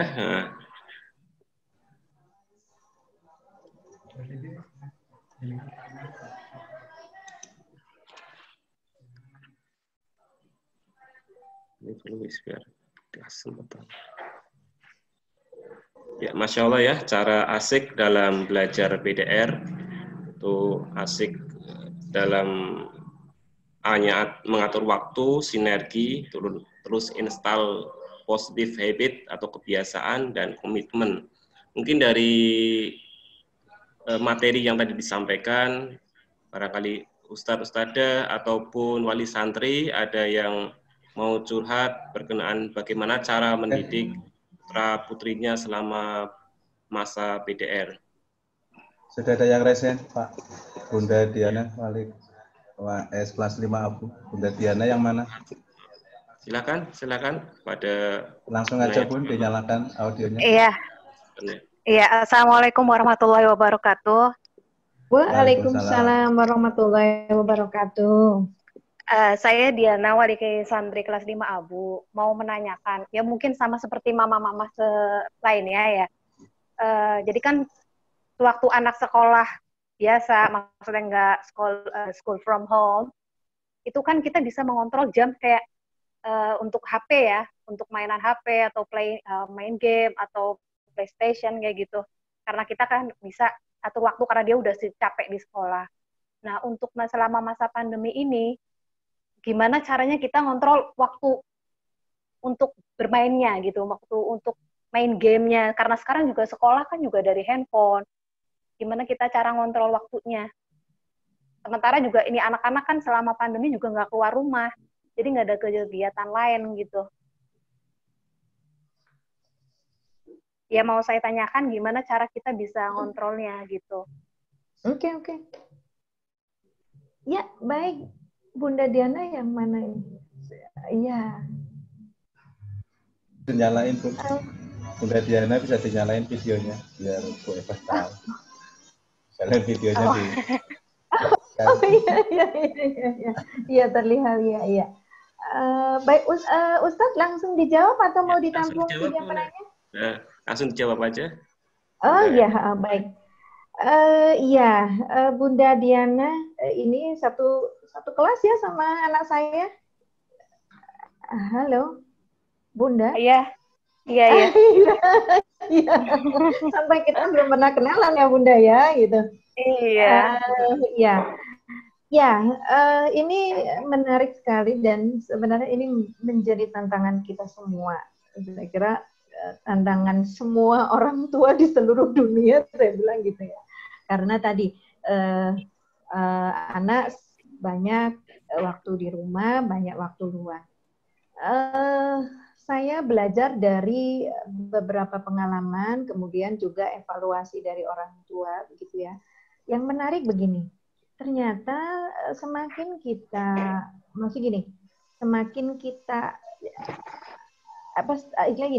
strategi mengontrol anak bermain handphone itu memang betul kita harus punya manajemen waktu gitu ya, ada semacam kesepakatan kapan-kapan mereka bisa menggunakan gadgetnya gitu. Nah, tapi sebenarnya ternyata yang paling penting Ibu gitu ya, ini adalah alih-alih daripada kita menyetop gitu ya, atau karena terkadang begini, ketika kita terobsesi untuk menyetop, maka sering yang jadi keluhan orang tua yang ada justru emosional. Si anak juga kadang ngambek, si orang tua juga kadang-kadang harus uring-uringan dan sebagainya gitu ya. Sehingga salah satu cara strategi yang bisa dilakukan oleh orang tua adalah merancang berbagai macam aktivitas yang harus dilakukan oleh anak. Jadi berbagai macam alternatif kegiatan yang kita rancang untuk anak-anak kita.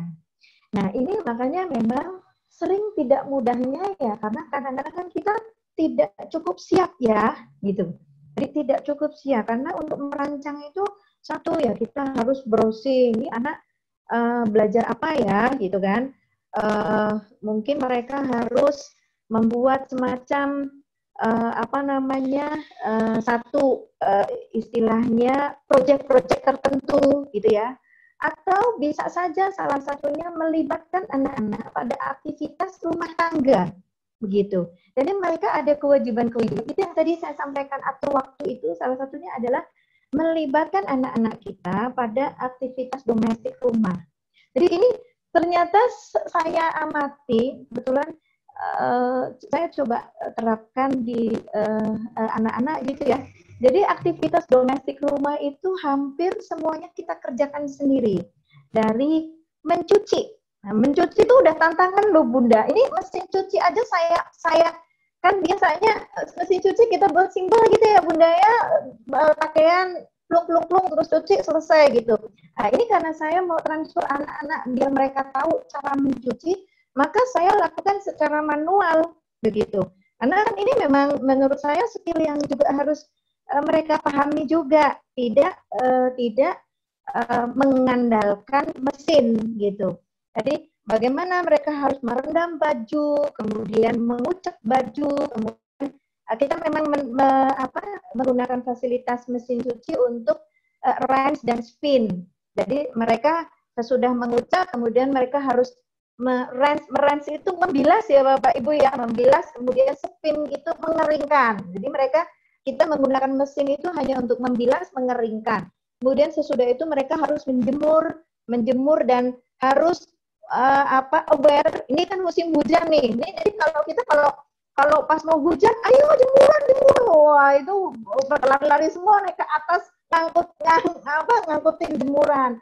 Kemudian sesudah jemuran mereka harus melipat, bahkan sampai menyetrika. Kita libatkan dan kita delegasikan sesuai dengan usia anak dan kemampuan anak.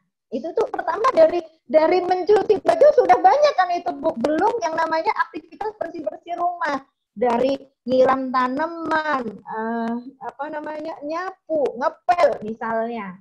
Itu. Kemudian tadi yang saya sampaikan ada pendelegasian tugas untuk membersihkan kamar mereka. Nah, ini kalau kita arrange Bunda, ini juga cukup juga menyita waktu mereka dalam tanda petik gitu, sehingga tadi tidak melulu terpaku pada handphone.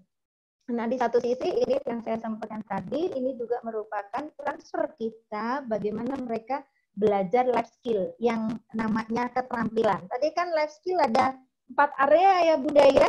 Ada yang area kaitannya dengan hati atau afeksi, kognisi, skill atau keterampilan tangan, ada yang kaitannya dengan kesehatan.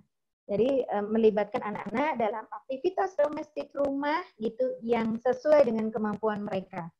Bahkan ada kita kadang juga gimana kita buat giliran bikin sarapan. Anak-anak kita tantang, anak-anak usia kira-kira 10 tahun ke atas begitu ya, kelas 5, jadi 10 tahun ke atas itu sudah diharapkan mampu men-serve makanan untuk mereka sendiri. Kalau hanya sekedar bikin mie, ceplok telur dan sebagainya harusnya bisa. Nah, kita bisa itu challenge hari ini yang bikin sarapan si A, si B, si C, kemudian ya ini kita fasilitasi bahan-bahannya, kemudian mereka yang melakukan. Terus ada lagi aktivitas pengembangan hobi. Nah, sekarang nih kemarin saya banyak menemukan orang tua yang membelikan anaknya mereka yang suka dengan memelihara namanya apa ya Bapak Ibu, sekarang lagi tren juga itu tikus kecil itu apa ya? Hamster. Nah, itu ini contohnya saja gitu. Jadi nah ini apa hobi anak kita. Nah, ini kan ada orang tua yang ngelihat anak saya suka dengan binatang. Nah, kita fasilitasi, kita belikan. Ini bagus banget Bunda. Kemarin saya dapat sharing orang tua, anaknya suka lovebirds. Tahu ya Bunda ya? Lovebirds itu ya. Jadi sama orang tuanya sengaja dibelikan lovebirds itu yang kecil. Jadi dia tiap pagi punya kewajiban kasih makan, dan kasih makannya itu pakai suntikan itu loh yang kecil, pakai pipet ya, pakai pipet dulu, pakai pipet dia harus memasukkan makanan ke mulut lovebirds-nya itu, telaten sekali. Jadi dia lakukan sehari bisa 3 kali. Bisa bayangkan saja untuk melakukan itu aja dia sudah tersita waktu 30 menit. Belum lagi kesenangan bermain dengan binatang-binatang peliharaannya. Ini yang suka dengan binatang peliharaan. Belum yang hobinya sports. Nah, belum yang hobinya sport ya. Monggo, mungkin anak-anak yang suka bermain bola.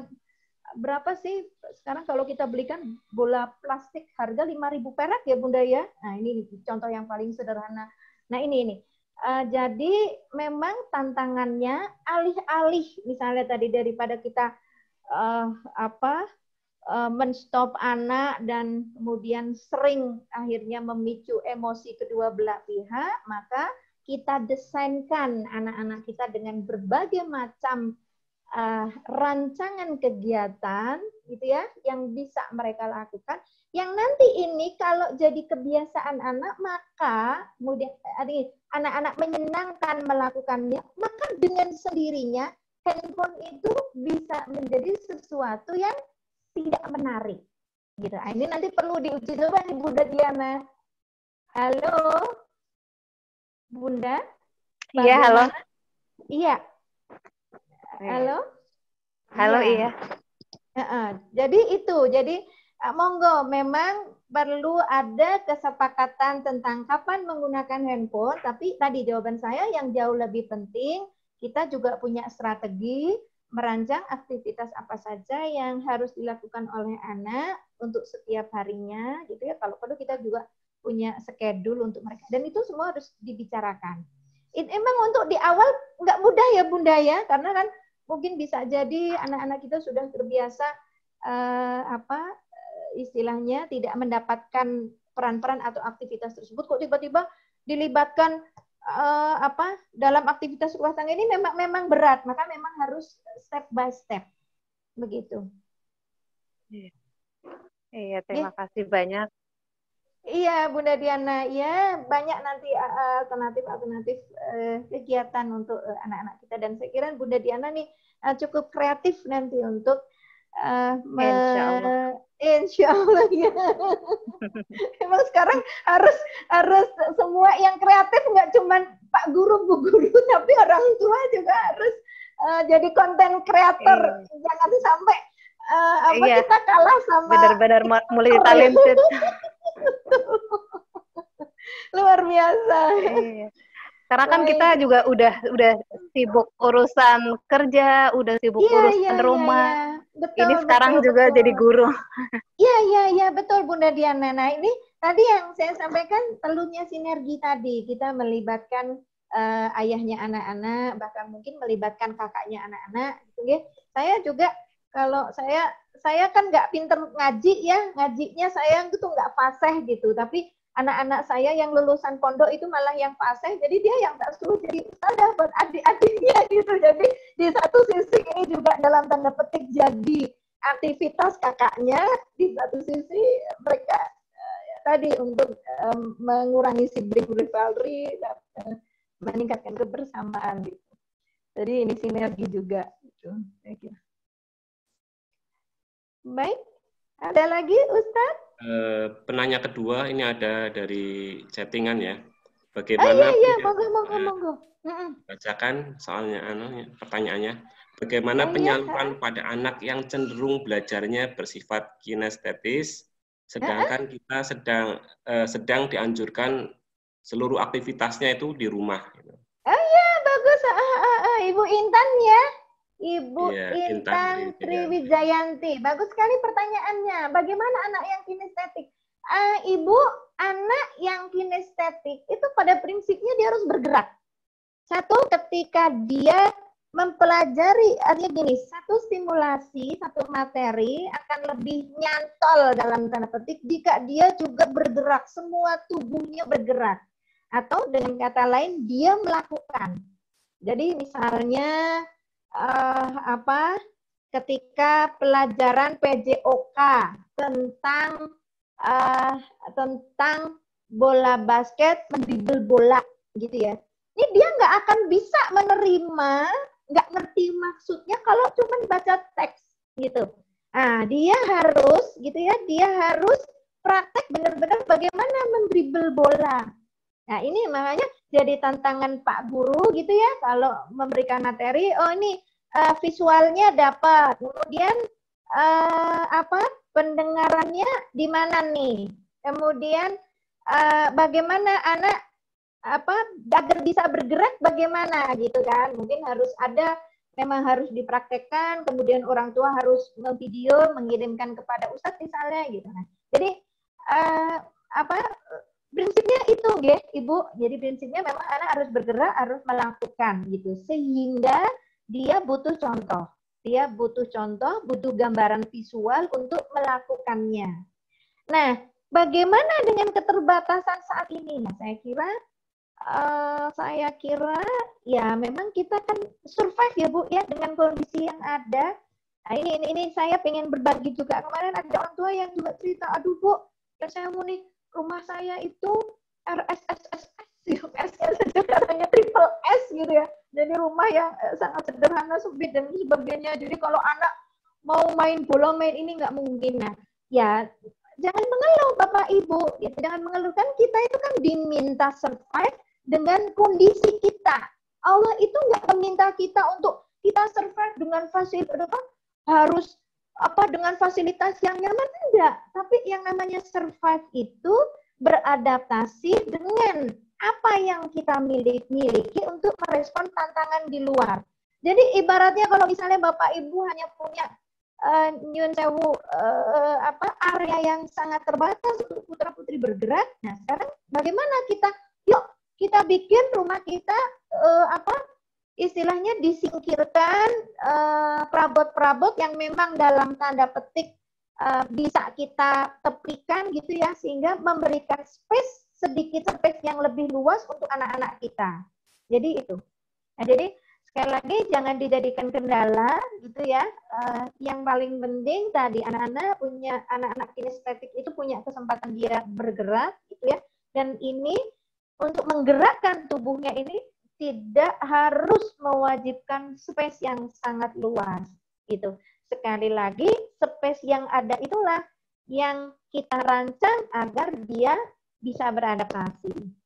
Gitu saya kira Bunda. Jadi kita buat ini tuh menjadi sesuatu yang menyenangkan dan nggak bikin kita pusing gitu ya. Gitu. Oke. Nah, adapun kalau kita punya punya area rumah halaman yang lebih luas, monggo diatur saja gitu. Yang biasanya kita suka tanaman-tanaman gitu ya, di intri-intri di depan. Nah, mungkin bisa kita singkirkan sebentar, kita jadikan area tersebut lebih lapang bagi anak-anak untuk bermain gitu. Ya, karena saya kembali lagi gitu, investasi kita terbesar itu adalah pada penanaman dan pengembangan karakter anak-anak kita. Nanti ada waktunya kita bisa mengembangkan hobi kita bisa mendesain ruangan kita sedemikian rupa, gitu. Itu ada waktunya. Tapi saat ini anak-anak kita dengan masa pertumbuhannya memang membutuhkan stimulasi yang lebih optimal, itu yang kita prioritaskan. Paham ya maksudnya nggih? Gitu. Baik. Bagaimana Ustadz ini? Ada waktu 5 menit, barangkali ada satu penanya. Ada lagi? Satu penanya. Tadi mungkin bisa di cross-check ke Bunda Intan. Bunda Intan yang mana nih? Bisa dipahami nggak yang saya sampaikan Bunda? Halo Bunda Intan. Bunda Intan. Oh iya, iya baik, terima kasih sama-sama. Ada lagi nih Pak Indi? Chat di silakan Bunda atau Ustadz-Ustadzah, kalau tidak kita cukupkan. Masih ada Pak Indi ini dari Bunda Sabria ya? Iya. Di chatting kayaknya ada 2 penanya. Ada 2 penanya. Ya. Gimana nih? Ya. Mau dijawab semua atau mau dipilih atau Pak Indi yang mengatur? Ya, salah satu yang urgent, silakan Bunda Eva untuk ini. Yang mana Pak Indi? Nanti saya dianggap pilih kasih kalau saya. Ya udah dari Pak Abdul Hakim mungkin ya. Bagaimana cara membiasakan disiplin anak pada orang tua yang sama-sama seharian bekerja di luar? Hari-hari normal dan dititipkan ke sekolah. Kalau hari-hari normal kan dititipkan ke sekolah. Iya. Baik. Ya mungkin itu. Iya, baik Pak Abdul Hakim, terima kasih sekali pertanyaannya. Nah, ini nih luar biasa. Saya sangat mengapresiasi untuk orang tua yang bekerja. Ini memang Masya Allah ya, tantangannya luar biasa. Mereka mendapatkan tantangan 2 kali lipat, bisa dikatakan istilahnya bagaimana harus mengatur pekerjaan mereka di luar rumah dan kewajiban mereka sebagai orang tua. Yang jelas Pak Abdul Hakim begini, kalau ini putranya kelas 4 ya, kelas 4 ya saya kira kelas 4 sebenarnya usianya sekitar masuk 10 tahun ya Bapak Abdul ya. Jadi untuk anak-anak usia 10 tahun itu anak-anak yang dari sisi kemandirian bisa dikatakan semua aktivitas dari bangun tidur sampai mau tidur sudah dia kuasai. Begitu. Nah, jadi artinya Bapak Ibu, artinya putra Bapak Ibu sudah bisa diajak kerjasama untuk tadi yang pertama mengatur schedule, gitu. Jadi bisa mengatur schedule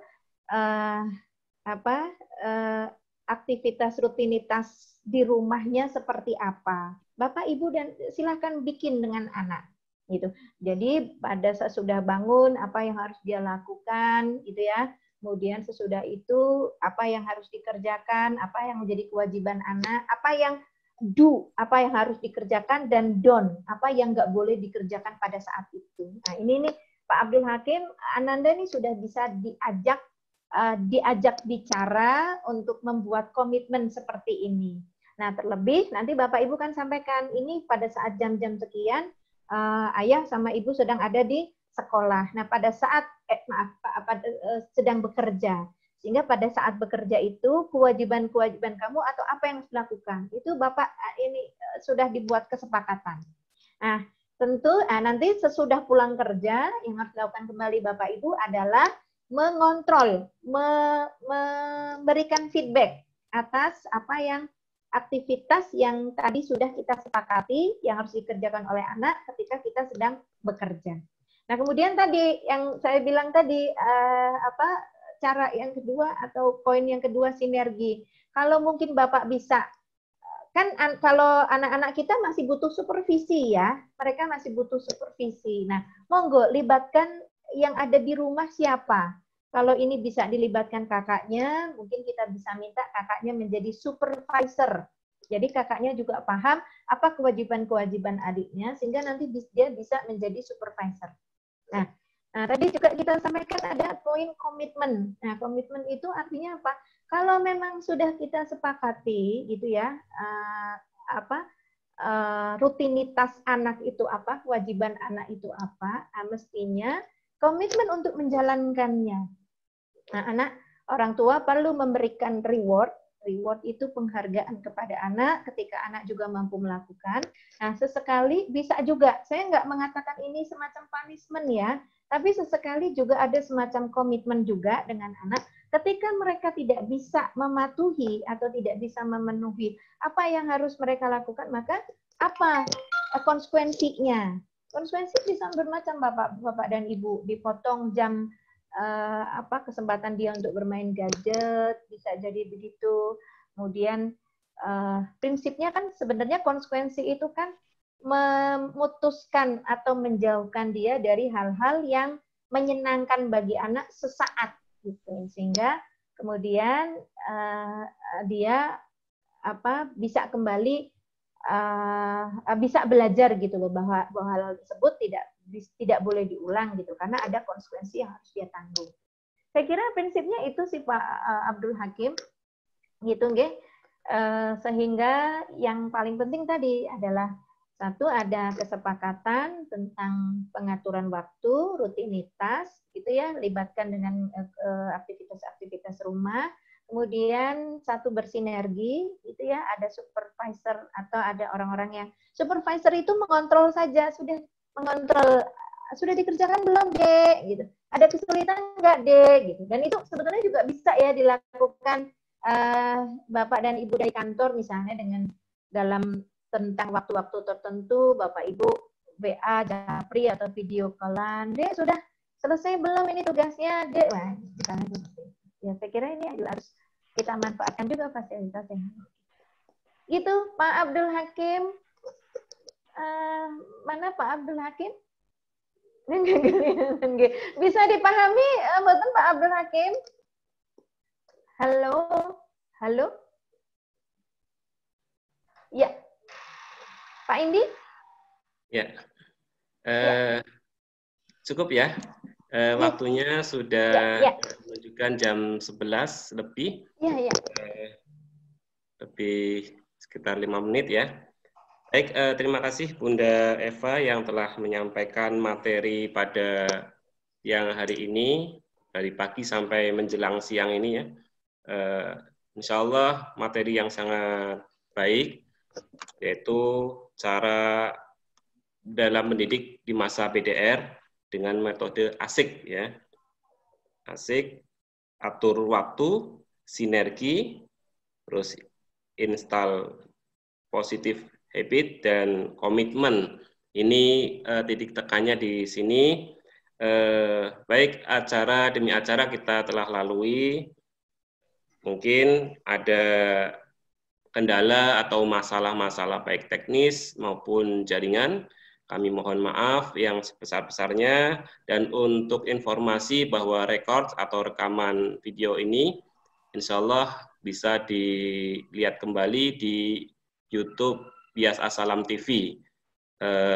Bagi yang tidak bisa mengikuti nanti atau yang ingin melihat materinya yang tadi dari awal sampai dengan akhir bisa dilihat di YouTube Bias Asalam TV. Mungkin ini saja. Kurang lebihnya mohon maaf bila ada salah kata maupun ucapan. Saya selaku moderator mengucapkan mohon maaf yang sebesar-besarnya. Kita tutup dengan hamdalah dan doa kifaratul majelis. Alhamdulillah. Alhamdulillahirrahmanirrahim.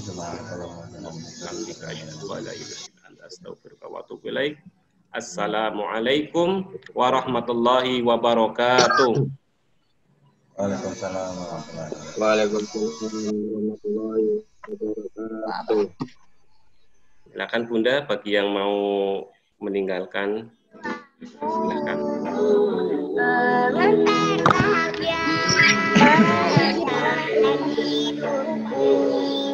Ibu, sami-sami.